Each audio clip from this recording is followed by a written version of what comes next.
हरियाणा की सबसे बड़ी राजनीतिक साजिश का पर्दाफाश।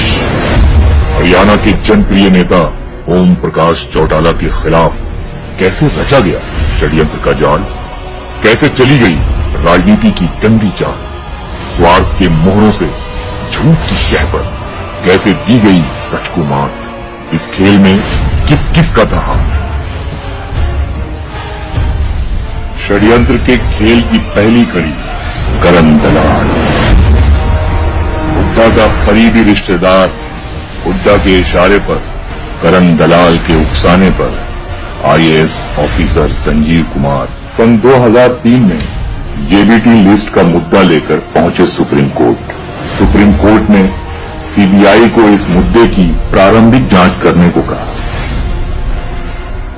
सीएम ने रची जेबीटी केस की साजिश, सीबीआई के साथ मिलकर रची गई है साजिश। सीबीआई देश की सर्वोच्च जांच एजेंसी है।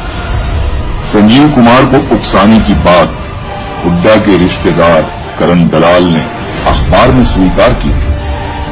इसे संयोग कहें या षड्यंत्र।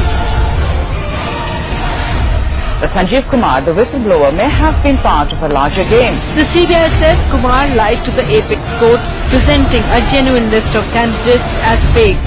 The CBI also plans to charge him in 3 other cases, one of them for illegal assets worth 5.5 crore rupees. कई महीने बाद जब केंद्र में बनी कांग्रेस की सरकार, ठीक उसके 2 दिन बाद सीबीआई ने दायर की एफआईआर।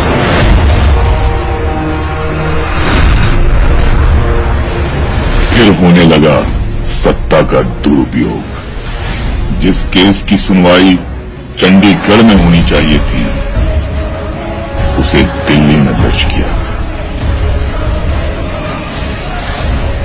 तफ्तीश चलती रही।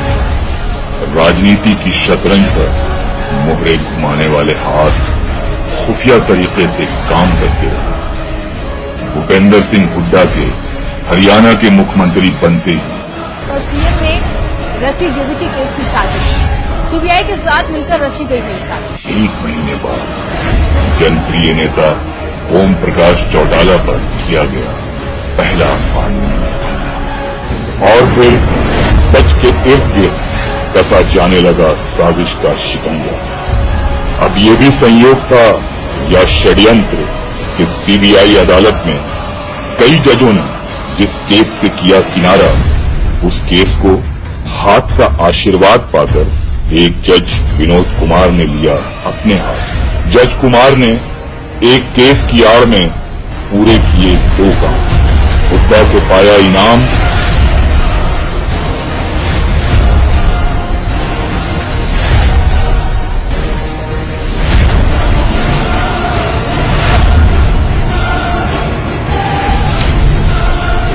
हुड्डा भी सीबीआई निदेशक से मिलते रहे, पर सीएम ने रची जेबीटी केस की साजिश, सीबीआई के साथ मिलकर रची गई है साजिश।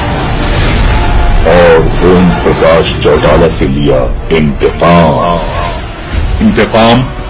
1992 के उस एचसीएस इंटरव्यू में पिछड़ जाने का, जिसमें विनोद कुमार को 100 में से सिर्फ 26 अंक मिले थे। उस इंटरव्यू में ओम प्रकाश चौटाला की सरकार द्वारा निर्वाचित बोर्ड मेंबर शेर सिंह बरछामी और उदाराम शामिल थे। 19 साल बाद ओम प्रकाश चौटाला, शेर सिंह बरछामी और उदाराम के दामाद विद्याधर उसी विनोद कुमार की अदालत के कटहरे में खड़े थे। इंसाफ पर इंतकाम शायद हावी नहीं होता, मगर भूपेंद्र सिंह हुड्डा की शातिर सोच और केंद्र सरकार की दामाद परस्ती ने कानून की आंखों को लालच के हाथों से ढक दिया।